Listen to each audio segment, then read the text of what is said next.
Good morning. Good morning.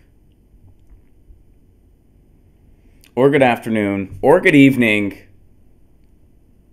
It could be anything. It could be anything wherever you're at. Hi, Karen. You're first again. Good job. Somebody beat you the one day and you were like, never again. I'm not losing anytime soon ever again. I will be first. What's up, Joshua? Good to see you, buddy. I hope all is going well. Hi, Alden. Good to see you. Hello, Andy. Say hi to Britain for me. I miss you desperately. I really do. You guys know I have a please let my city crush Manchester know I'm thinking of them often. What's up, Brian? What's up, Aaron? What's up, A. Mars? What's up, Daniel? What's up, DLJ? Hello, Osito. Good morning from San Diego. I'll see you soon, I hope, San Diego. Good morning / afternoon. Detroit. See you this summer, Detroit. And Portland, you know I'll be seeing you. I'll be seeing you in Portland, I promise. Oh, we're already at 30? Seriously? Are we? I am way behind. It's saying, according to me, we're only at 8. Oh, wait, there we go. It just jumped to 28. So let's see where we're at here. Good afternoon if it's afternoon. Good morning if it's morning. 35. All right. Welcome to Get Your News On with Ron, the world's first viewer-curated streaming news show. What does that mean? That means you guys send me ideas, you tweet me articles, you post them in our Reddit subsection, and that's how we build the show. I'm seeing everything for the first time. You're seeing everything for the first time. We're all seeing everything for the first time. Pretty much, we're getting our news on together as a community. Why not? It helps you cope with it a little better. So we've sent a lot. You guys have sent a lot of stuff today, which is freaking awesome. So we're going to get right to it. But first, our topic for the day. And I'm curious to know your guys' thoughts, and I hope some of you will disagree with me. So Bernie Sanders had the climate crisis town hall yesterday. It was a town hall on climate change. And I got to watch part of it. The part I watched was good. It was very science-based, which is nice to see in our populace. But, you know, I tweeted this out where I said, I don't mean to be a buzzkill, but in some ways I really feel like town halls are the left's equivalent of thoughts and prayers. Now, what I mean by that, when I say left's equivalent, I don't mean it's as useless as thoughts and prayers. It isn't. But it's the equivalent of thoughts and prayers in the sense that it's a lot of talking, but nothing really changes. And this is coming from a place, again, I'm not trying to be a buzzkill, but this is coming from a place of, I'm a dude who's tried to pay attention politically most of my adult life. From the age of 18 up until now, I've been to many meetings, many town halls, many gatherings, many manifestos, we're talking moments, and it begins and ends with talking. And I'm not trying to shame anybody because I include myself in this. I'm guilty of this too. I participate. And I'm trying to change that. I'm trying to actually have an initiative for municipal internet. It's not easy to do. Acting is not easy in every way. Even acting in Hollywood, in the Hollywood sense, not easy to do. I don't get many acting gigs. I hardly get any. I wish I got more. I guess I could change that. Like, I can't.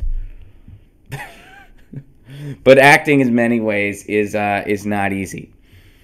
And town halls can be involved, of course, but, you know, in so many ways I see all these town halls, these discussions, and then nothing happens. We talk about gun violence, nothing happens. We talk about climate change, nothing happens. We talk about healthcare, nothing happens.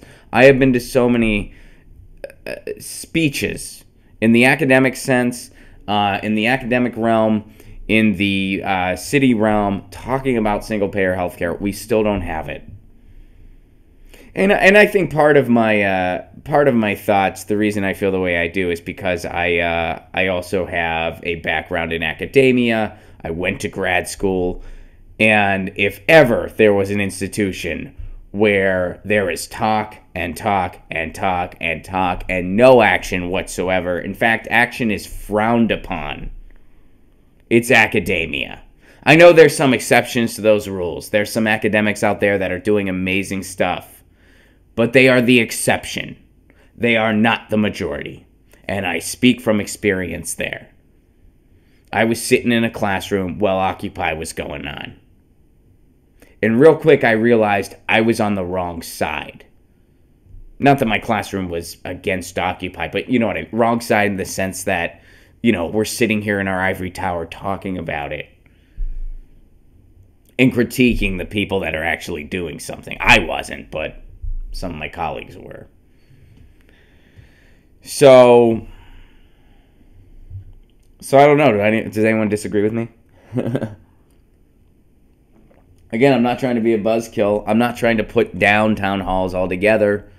I'm not saying they're useless. I'm not saying they don't have their place. I'm just saying all too often I've seen... And Black Uni Griffin... I screwed up your name. Al Gore doing 24 hours climate change broadcasting all day. Yep, and he has institutes, and he has apprentices that he takes under his wing. Al Gore does that. What is he doing? What's happening as a result of that? Up until recently, Al Gore was okay with fracking, by the way. Al Gore, climate guy, cool with fracking. And I'm basing that information off of one of his, somebody who was an apprentice of his, who tried to tell me fracking was okay because Al Gore's cool with it now. Amos, we need action instead of talk. I'm with you. Slow News Day says if you're going to organize the town hall, organize some demonstrations to go along with it. I'm with you. Celeste says, Ron, it is spreading awareness. Spreading awareness is just a colloquial that just means nothing. Spreading awareness means literally nothing. Spreading awareness is the type of thing you hear on like Chelsea Handler's show, where a bunch of rich celebrities talk about something that's going on in child trafficking to make them feel better about themselves, and then they sign a check over to some predatory nonprofit who's about maybe 5% of what they do goes to actual change, and 95% goes to padding their own pockets. That's what I hear when I hear spreading awareness. So I wish I shared your enthusiasm there. I don't. The time for talk was decades ago. I agree. I disagree somewhat. Cool. It pushes out the narrative to combat disinformation. Fair enough, it does that, but if you're already talking to a group of people who already agree with you, what are you really accomplishing? And if your stream is just watched by a group of people who already agree with you, what are you really accomplishing? And again, I'm not trying to be... Again, I'm not saying town halls are useless. I'm not saying spreading information is useless. Obviously, it's not.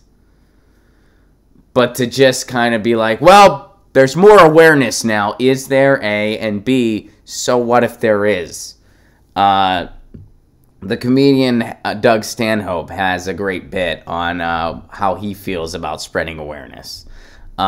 Spreading awareness. And I put that in quotes because that's kind of where it belongs, And I get what you guys are saying. I don't disagree with you 100%. I see what you're talking about. But... Again, we needed to act on climate change yesterday. We are behind. And hey, I recycle, I compost. I'm trying to do, but I mean, again, that's just, we need legit policy changes and legit changes in the way we do things as a populace that goes above me and you and everyone else. And if these town halls don't lead to that, well then... What are we doing them for? Jordan says, town halls are just a bunch of people talking about how they already agree from my experience. Mine too, Jordan. Mine too. And I like the people involved. Every town hall I've ever been to, I like all the individuals involved.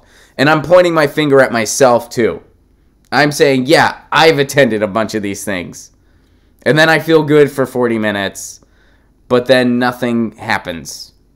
You know, so I'm not wagging my finger at anybody, or if I am, I'm wagging my finger at everybody, including myself.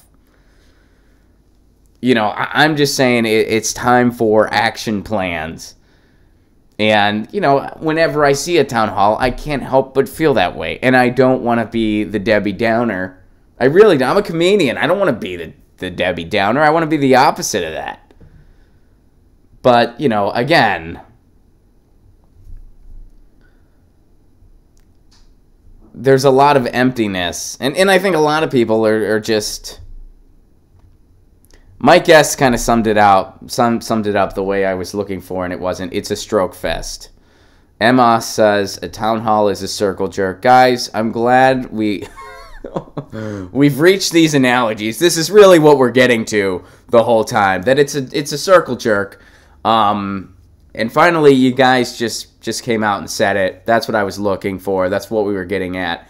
Guys, the circle jerks make us feel good about ourselves. Let's be honest. The circle jerks, the act of doing it at a town hall, not literally in the metaphorical sense, and the circle jerks, the band. I'm a fan. They make some great music, calling it back to Music Monday. But we are in an action-oriented time. We need to take action, and we need significant policy solutions for climate change. It's great doing what you can as an individual. Recycle. I recycle. I do the best I can. I've picked up litter. I've done all that. I still do. And I'm not patting myself on the back. That's just something you should do as a human. But we need a Green New Deal. We needed it yesterday. We need to invest in renewable forms of energy. We don't have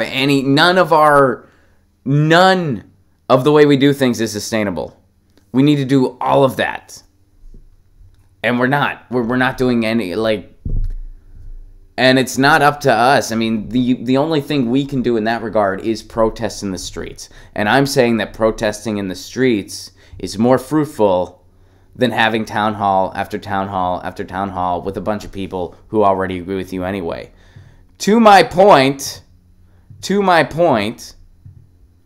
and Joe, you can end the clip there. Our first story today is a little bit of a follow-up from yesterday. Oh, the margins are shitty there. Sorry about that.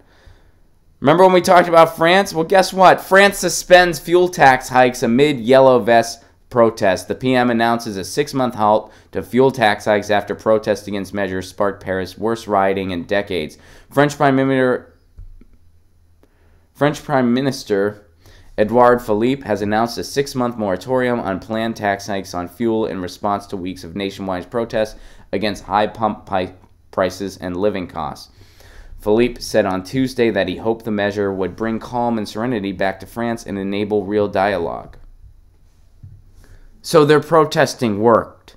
They protested. They got in the yellow vest. They protested this unfair tax. They protested other things that were going on with those in power.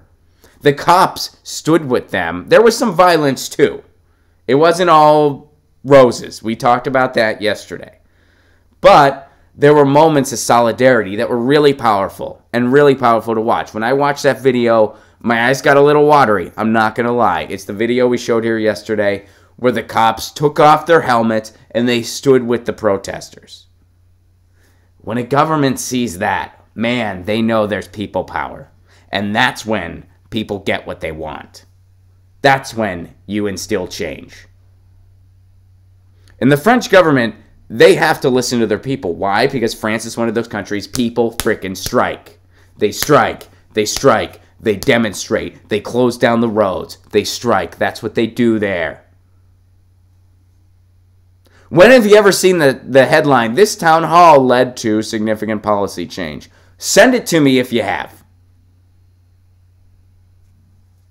There was this roundtable discussion, and it was a very respectful dialogue, and everybody was snapping their fingers. At the end, one guy got out an acoustic guitar, And he played some Dylan. He did it really poorly. It was actually an abomination. But we listened, and we encouraged him. We said, you should still pursue music, even though all of us knew he sucked. But we did it anyway. And but we got all the policies we wanted. We got all of them. Show me one time ever where that's happened. And I like the guy playing Dylan. I like that guy. I like that frickin' guy. I'm just saying, France just showed us what to do. I would have preferred, instead of a town hall for climate change yesterday, I would have preferred a massive frickin' demonstration. That's what I would have preferred. And we'll see what happens over the next 6 months, but I have a feeling France is going to come up with some other solutions for their people. Because they know if they just bring this tax in 6 months, the same thing's going to happen again. So good job, France. Good work. So let's stay international for a bit before we switch gears. Breaking, Tories become the first UK government ever to be found in contempt of Parliament. All right. Let's dive into this. Theresa May's Conservative Party have become the first UK government ever to be found guilty of being in contempt of Parliament following a vote of MPs this evening. The finding of contempt of Parliament was made in response to the government's anti-democratic refusal to publish the full legal advice on Brexit, despite MPs passing a binding motion demanding they do so. This evening in the Commons, the government initially lost a vote on their own amendment, which would have seen the case referred to a Parliamentary Standards Committee by a slim majority of 311 to 307. Damn, that is slim. However, following this embarrassing defeat, Theresa May's Tories then faced a vote by MPs on whether they believed the government to be in contempt of Parliament regarding their decision not to publish the full legal advice on Brexit. And sorry about the margins today here. I didn't realize it was as wide as it was. But, and I kind of had a weird morning. I'll talk about that at the end, because I do want to let you guys know what's going on. Everything's okay. But yeah, it's kind of been a weird morning for me, and I'll tell you why. But, suspense. So, anyway, I'm not an expert on how everything works over there. I own that, but Gordon Dimmock was tweeting about this. Gordon Dimmock is a wonderful YouTube personality over in the UK. I'm bummed out I didn't get to hang out with the guy when I was over there, but I really hope to go back regularly, so hopefully I'll be seeing Gordon, maybe collaborating with him on a show or two. He doesn't do stand-up. I thought he did. Anyway, you've heard me talk about this before. I don't know. But he's saying that this could lead to a call for an election, because, again, this is an unprecedented for instance, that happened with the Tories. They're found in contempt of Parliament. And here's the thing. One thing that I can tell you that I did see when I was over there in England, they're talking about Brexit a lot. And there are political consequences for everybody involved. They're not just taking it on the chin and living in a moment of amnesia. And they're talking about it every day. You see headline after headline. They're talking about what's going on with it. So yeah, and here the Tories, what did the Tories do in this situation? Well, they tried to withhold information from the people. Why? Because they know the people are pissed. They know the people are pissed. And now they're found in contempt. This is an unprecedented thing. And this could lead to, Jeremy Corbyn. So again, when you pay attention, when you get out in the streets, when you protest, they've been protesting for climate change over in the UK. You don't hear about their town halls. What you hear about is, hey, they shut down the London frickin' bridge protesting. They're protesting for rent control over there. I was on a subway in London. I didn't see an ad for whatever TV show was coming up. Well, I mean, I saw those two. Don't get me wrong. I said, they don't advertise entertainment in London. No, of course they do. It's one of the entertainment capitals of the world. Don't give me... And they have their problems, all right? Let's not... Come on. But I also saw billboards, and I'd never seen anything like this before. It blew my freaking mind. I was on a subway, just going somewhere, and I saw a freaking billboard, and it was when I first landed, too. I saw a billboard for rent control. It was a rent control initiative. It was an activist group They were advertising on the subway to have people join in their ranks to protest for rent control. And that blew my freaking mind. I thought it was awesome. I've never seen anything. I'm not saying that doesn't exist in the United States. How could I? I've not been on every subway that's in existence in the United States. I can't begin to try to make that assessment. But I've never seen it. I've never seen it. I've ridden subways in Boston. I've ridden the streetcars in San Francisco. I've been in the subway in New York City, nice handful of times. D.C., here in Los Angeles, we do have a subway. Not a lot of people know about it. Well, we do have not a sandwich shop. We have those too. But I'm talking about a subway that takes you places. We do have one of those. I sounded like I just lived in a small town there for a second. Like, we got a subway. No, I meant Los Angeles has a subway. Nobody knows about it. So many, no one, half of it isn't operational. It's so weird that we don't. Anyway, if you've never been to LA, you know what I'm talking about. But, so we'll see what happens here with the Tories, but it looks like they are in some hot water. The Tories, who, by the way, they are the right-wing party over in England, and in many issues, they're to the left of the Democrats in the United States. That's why when we talk about the problem of the one-party system in the United States, that's what we're talking about. We're not just having a whataboutism moment for the Democrats to be contrarian for the sake of it. No, it's saying, hey, we have two right-wing parties, and we deserve better. We deserve better than the Republicans and the Democrats in this country. We deserve a lot better. And we'll see what happens with the Tories. And I hope it's good news, and it looks like it is for, Jeremy Corbyn. And I love doing that. Let's do it once together. Jeremy Corbyn. I got a Jeremy Corbyn button in Manchester. It was really neat. I wear it. I wore it over there, going around, being like, hey, yeah, huh? Right. Let's move on.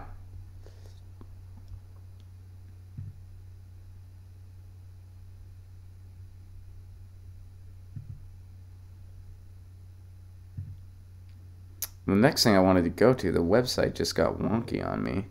But let's see if I can reload it.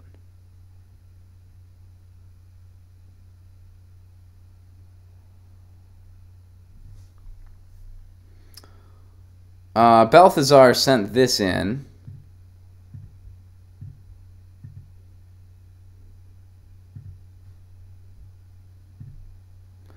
Clinton's face empty seats as Trump trashing speaking tour kicks off with a coughing fit. This is from a few days ago. You probably already heard about this. But here's a picture of the Clinton speaking tour. They sold about 3,300 tickets in the Scotiabank Arena in downtown Toronto. And that venue holds 1,900. Or 1,900, nearly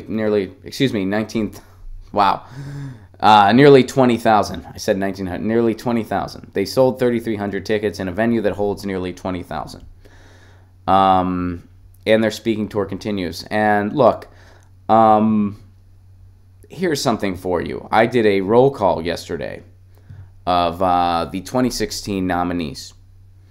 Yesterday, Donald Trump was bickering about attending a funeral. That's what Donald Trump was doing. Hillary Clinton is grifting on a speaking tour that, as evidence here, no one gives a shit about. No one cares about her speaking tour. And, we talked about this on the Jimmy Dore show yesterday. The only people that do are the most sycophantic people on the planet. Because I don't see how anybody paying any attention at all can entertain some fantasy that Bill and Hillary Clinton are public servants, that they give a shit about anybody but themselves. I don't see how you can fathom that. I don't see how you can justify that. It just makes zero sense to me. They are grifters. They are capitalist grifters. And here they are grifting again on a speaking tour, and it's failing. Friends and colleagues of theirs have issued statements such as, I feel bad for them. Well, I I don't have sympathy in my heart for them. I just don't. Because there's no reason for it. They made a choice to go on this grifting speaking tour. But anyway, getting back to my roll call. So Donald Trump bickering about a funeral. Hillary Clinton on a grifting speaking tour. What was Jill Stein doing? Jill Stein was fighting for election integrity in Pennsylvania. That's what Jill Stein was doing. What was Bernie Sanders doing? He was having a climate change town hall. That's what Bernie Sanders was doing. And Gary Johnson was arranging his bug collection. I don't know if that's... That's just me having fun. I don't know if that's what Gary Johnson was at. Gary Johnson was probably doing nothing. So, there you go. And so in a just world, the two frontrunners would have been Jill Stein and Bernie Sanders. I know that says, like, Ron, you can't have a Green Party and someone running under the Democratic ticket. Yeah, I know that. I'm talking about in a perfect world. Because clearly those two were actually doing something serving others. They were actually doing something that was activist-y. That's not a word, but we'll go with it. Meanwhile, Hillary Clinton's benefiting herself, the only thing she knows how to do. And Donald Trump was just bickering and causing media havoc, the only thing he knows how to do. Both of those individuals, neither who was remotely qualified to be president of the United States. They're both grifters in their own right. They're both predatory capitalists, aka capitalists. They just get the predatory categorization because they really take it to the max. And this is the disease of our system. Because those types of people get propped up. That's who's celebrated in our system. Jill Stein got tied to a chair for 8 hours because she wanted to debate. And meanwhile, she somehow wants to help out our democratic experiment anyway. She's still trying to make things better. If I was Jill Stein and that happened to me, if I put myself on the line to run for president and I got tied to a chair for 8 hours because I believed I had the right to be on the debate stage,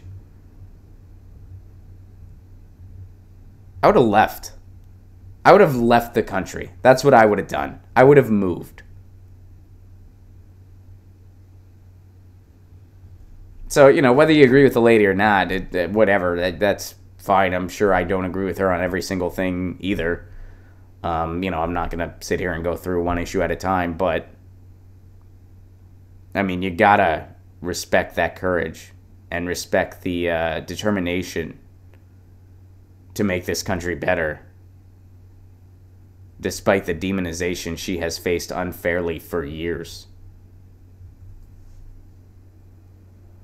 And Bernie also doing something. Bernie and Jill Stein doing something. Donald Trump and Hillary doing nothing. And who were the two frontrunners in 2016? That's a snapshot into everything that's wrong with our system. Fun fact for you.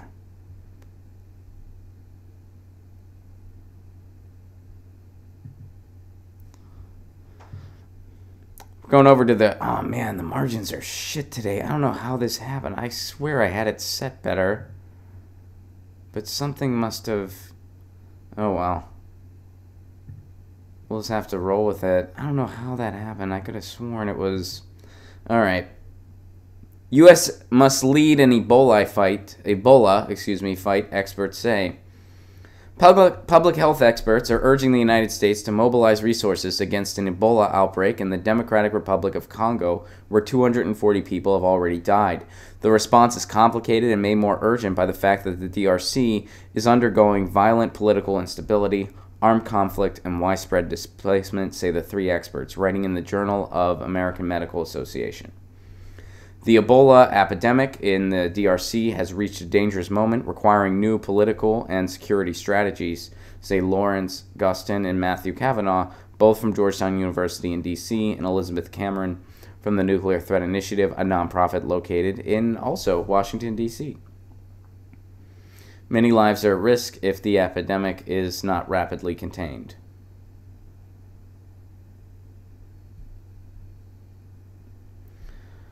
So there's an Ebola issue going on in the Democratic Republic of Congo, and we got to do something about it to help. And, a lot of these outbreaks, you can kind of trace the connection to climate change. You can trace the connection to, and I'm not just talking this specific thing, but other issues that are going on in the world can be traced to climate change, can be traced to not being able to farm the way people were once able to. And we really are in a moment of crisis. When you add all these things together, we are in a moment of crisis. I don't have all the scientific solutions. I don't have any of them.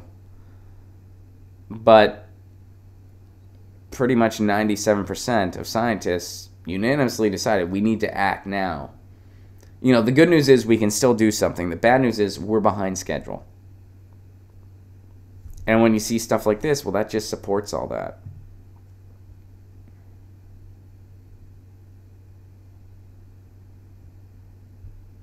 It is critical to recognize that future health crises will occur in fragile, insecure settings. To prepare, the international community needs long-term planning and enhanced capacities to improve the safety and effectiveness of epidemic response operations. So that's from the Cosmos. So let's go over to climate change. U.S. still wants to negotiate global climate change issues. You know what I think might have happened? When I was making the margins today, this was the article I was using. So I think the different articles might have been, they must have different, they clearly have different margins. So I was basing it off of this article because if as you can see, this looks good. Oh, I guess I got to be wary of that, huh? Anyway, sorry about the margins today, guys. But anyway, U.S. still wants to negotiate global climate change issues. And the time for negotiation is over. The time for action is now. Climate negotiators from nearly 200 countries are meeting in Poland to adopt a so-called rulebook for the Paris Climate Agreement that will set emissions reduction targets for countries, specifically how those targets will be met and what information countries will have to share about their progress. And the time for negotiation is over. The only negotiation, hey, the science community said to do this, that's what we're doing. I know that's zero negotiation, and that's the way it should be. Science community told us to do this, and that is exactly what we're freaking doing.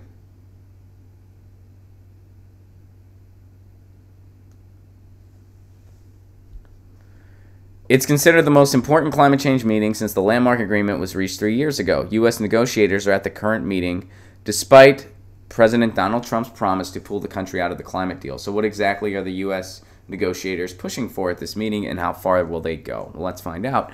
Elliot Deringer with the Center for Climate and Energy Solutions said the United States has typically pushed for a lot of information sharing. Historically, the U.S. has been the strongest counterweight to China, for instance, which has tended to resist stronger transparency requirements, Deringer said. That position is unlikely to change under Trump, who said he values fairness in international deals.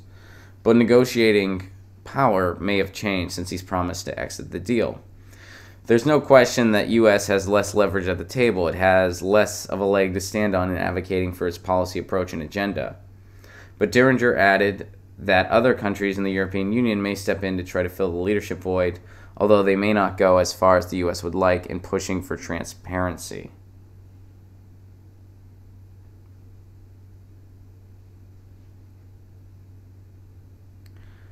So I'm curious what information the U.S. wants that they feel like they're not getting. What is the U.S. what transparency are they looking for here?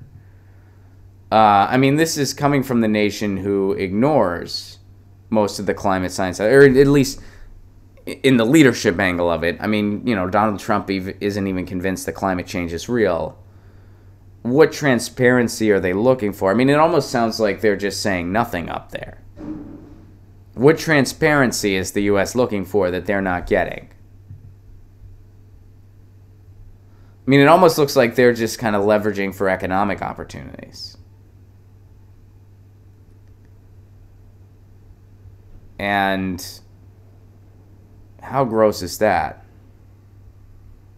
It's almost like they want to be like, well, is China up to something? Maybe China's up to something that makes them less powerful than us. That's kind of the reading in between the lines.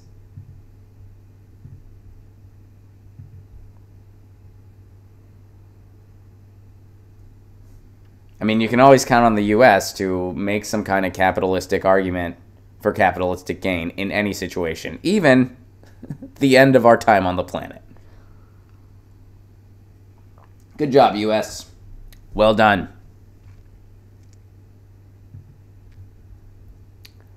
All right, this is an interesting one that somebody shared. This was from the Reddit. Chicago's new PlayStation tax shows how greedy politicians can be. So, the last time I used a PlayStation was, oh God, was it like the late 90s? I forget the year, but it was when the first one came out. We've talked about this before. I'm not a video game guy. As a kid and all throughout my life, video games gave me headaches. I don't know why. I've gotten emails from some people that shared that, where they were like, yeah, I'm the same way. I just thought I was a weird kid, but video games always gave me a headache, so I never got into video games. Still to this day, not into video games. Now, the one cool thing about that is that, when I was young, when I was a kid, I was the most popular kid at the video game hangouts. Why? Because I never wanted to play. I was just a dude that was just happy to hang out and talk to people. So I was everybody's favorite dude at the video game hang. Because Ron never wants to frickin' play. Ron, because everybody wants to play. But not me. Now, the exception to this, I can play arcade games in an arcade. That doesn't bother me. But game systems give me a headache. All that stuff gives me a headache. Even like computer games will give me a headache. But in arcade, I guess maybe because of the way the screen is, I don't know. But arcade games, at least in most cases, I don't have a problem with. Occasionally, there is an arcade here in Pasadena where I live where for you pay like $10 an hour and you just can play unlimited. And they have a bunch of arcade games from the 90s, which was what I was into growing up. The Ninja Turtle games, the Street Fighter, Mortal Kombat. You guys remember those games. Oh, those games were so fun. Anyway, they have all of those games. Because that's what's going on in arcades. Arcades now are being catered towards people in their late 20s and 30s, because those are the people going to bars, generally.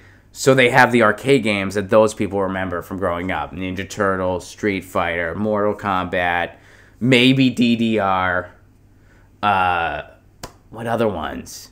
You guys know what I'm talking about. You guys remember these games. You guys love these games. That's what you're seeing in bars now, because that's like the main bar demographic. The elder side of the millennials, which includes myself. Those are the people that are doing the bar games now, or that are most frequenting bars. So you have those types of arcade games, and arcades are having those types of games in them. And I'd like to think it's being passed on. Oh, Simpsons. That's the other one. Last time I went to the arcade, it was with a group of friends, and for the first time in my life, we beat the Simpsons game. Well, for the first time I was involved in beating the Simpsons game. We beat it because we didn't have to worry about quarters.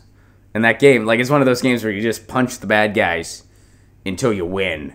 So we just kept going. We didn't have to stop. So eventually we just beat the game. It was inevitable we're going to beat this frickin' thing. But I still, nonetheless, the 10-year-old in me was very excited. Was like, you did it! You did it! No quarters, no issues. All right, so let's go to this thing. Chicago's new PlayStation tax shows how greedy politicians can be. Chicago is proof that there is almost nothing that government entities won't try to tax. All right. They're angry here. If it moves, tax it. That government's eternal motto, as Ronald Reagan quipped. To this, the city government of Chicago has added, if it amuses, tax it. Grr. All right. This author is angry. Brittany's pissed. Brittany's like, why are you... And I don't know if this is written from a right perspective or a left perspective. I have no idea. It doesn't really matter. But Brittany's pissed off. Brittany's pissed. All right, so here's the thing that's going on. It's an amusement tax, apparently. Taxes in the U.S. are subject to change by state, county, and city taxing authorities in order to comply with rules stating to the city of Chicago amusement tax beginning November 14th, 2018. Is it fun? We're taxing that. PlayStation Store will now start collecting amusement tax on receipts. Interesting. The tax is specifically related to streaming services, so the PlayStation games themselves will not be subject. But in today's subscription-heavy economy, many users purchase these consoles as a medium to stream videos and music rather than using them solely to play games. Not to mention the tax will still include subscription services that allow PlayStation users to connect and play with other users around the globe. So if you own a PlayStation in Chicago, it is unlikely you will be able to fully avoid this tax. Well, you know, I think amusement tax are a bit much. I don't think that's a fair tax. I really don't. You know, I'm not against taxes if they're going to good things. I'm certainly not against, you know, if a tax funded things in the city. And I voted for different taxes in different scenarios. I've also voted against different taxes in different scenarios throughout my life. It's one of those things you have to read the fine print. I think this tax sounds kind of bogus.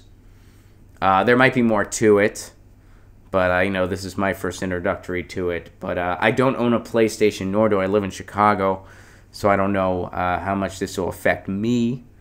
Plus, I'm not a gamer.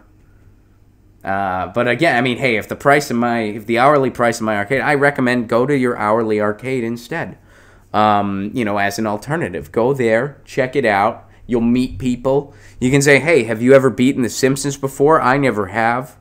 But no quarters, no problems. That should be the name of that arcade, by the way.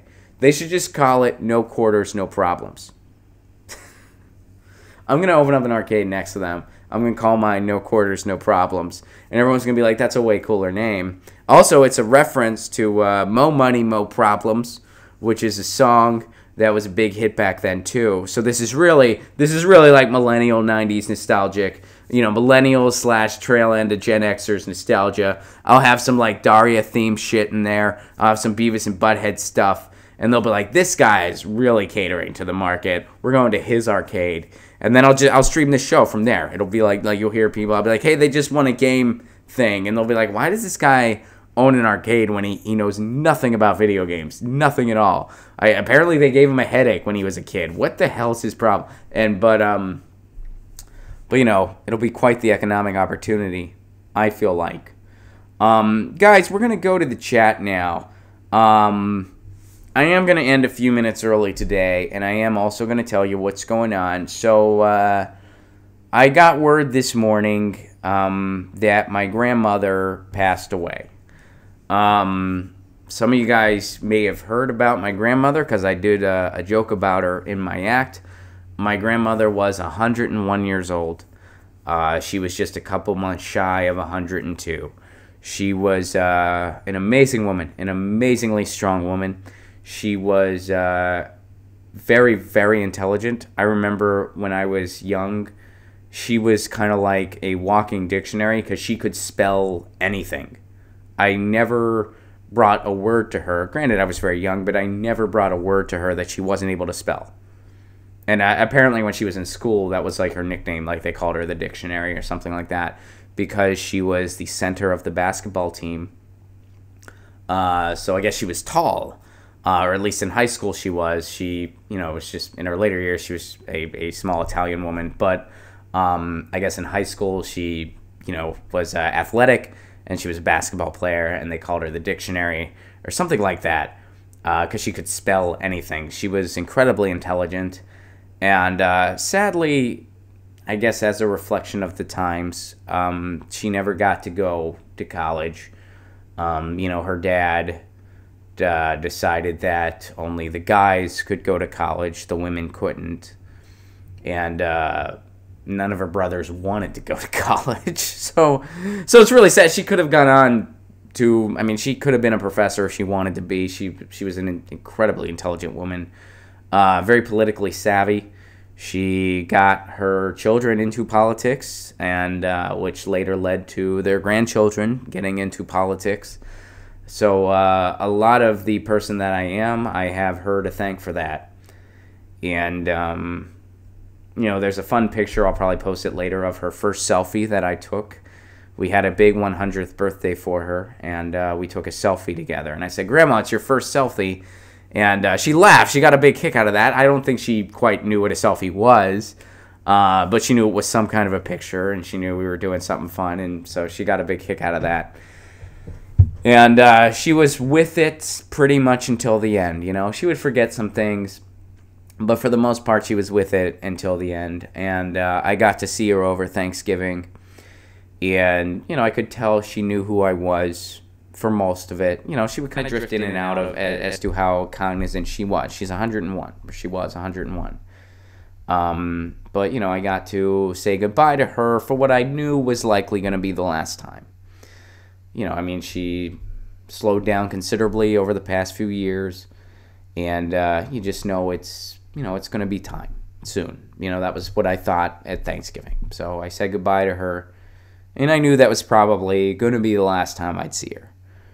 And I could tell that, and I really got the vibe that she knew that too. Just the way she said goodbye to me. She told me she loved me. I told her I loved her. Just kind of the way she looked at me and smiled. I got the vibe she knew what was happening too. And so she had been in hospice the past few days. That's what I was hinting at yesterday on the stream, if you recall. She went today, and it was peaceful, and there was no pain. And so, that's a weird thing, because there is an element of relief to that, knowing that the person is at peace. We were just kind of waiting for it because we knew it was going to happen any day. And now you know that they're at peace. So, I will be making plans to go to Pittsburgh at some point, depending on the arrangements. And, as far as our episodes go, I'll let you guys know. Nothing will be impacted right away, because there's going to be a period of getting everything ready, making the arrangements with the funeral home and what have you. So anyway, I just wanted to share that, and but that's not how I don't want to talk about that to end the show. I do want to talk about something else, something light. I hope you understand. Oh, cool! A lot of you guys stuck around. I was worried I'd come here and no one's watching. It's like we don't come here to hear your. But you guys are good people. I appreciate that very much.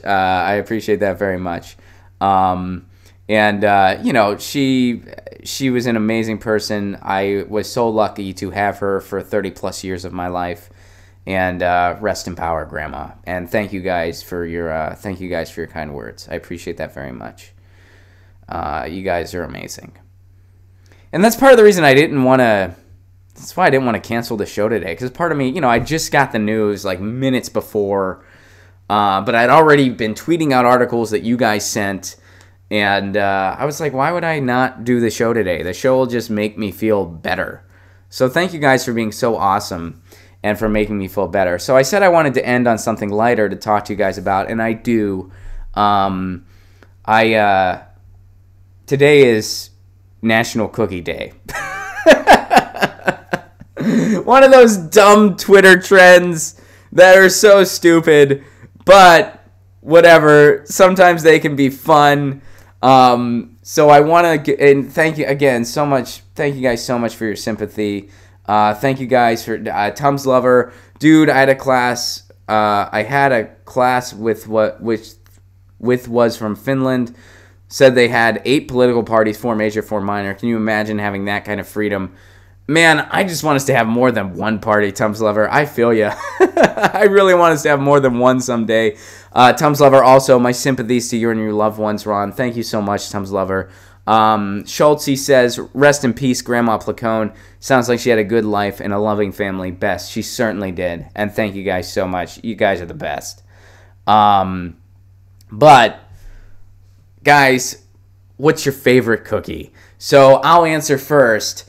And we're doing this dumb Twitter trend, but guys, come on. We gotta do something light to keep ourselves sane. especially when not only is it the news, but also, you know, I had a death in the family, and I'm sure I'm not the only one.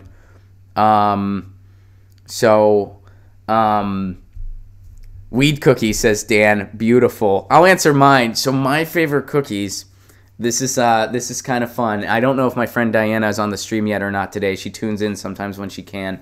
But my favorite cookies are these no-bake cookies that were popular at my university, at Indiana University, where I went to college. There were these chocolate peanut butter oatmeal no-bake cookies.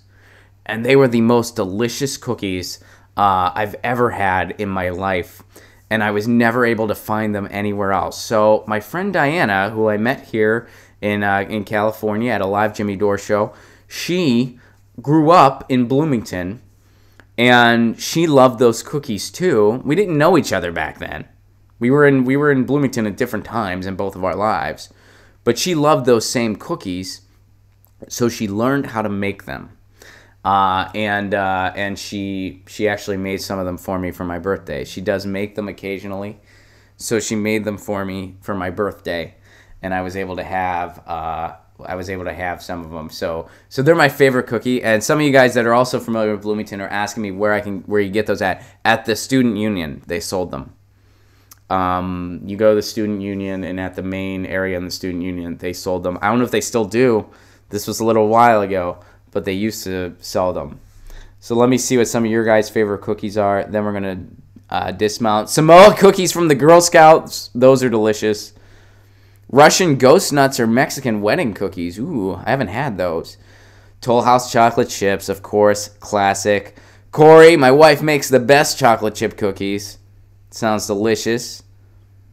Banuki cookies, ooh, from Positively 3rd Street Bakery in Duluth. Well, next time I'm in the area, I got to check that out. By the way, Progressive Comedy Tour will be in Minneapolis, will be in Madison, Wisconsin. We're coming. Let's see. Oatmeal raisin, of course. Can't go wrong with oatmeal raisin. Peanut butter chocolate chip, yes, that's similar to mine. Famous Amos. Any cookie that can get me barbecued. Peanut butter no bake. Lori, very similar answer to mine. Steve, going with the pot cookie. Oatmeal raisin chocolate chip. G. Gibson says, why choose? The classic is oatmeal raisin. The classic is chocolate chip. Put them all together, and what do you got? A fuck of a cookie. I'm with you.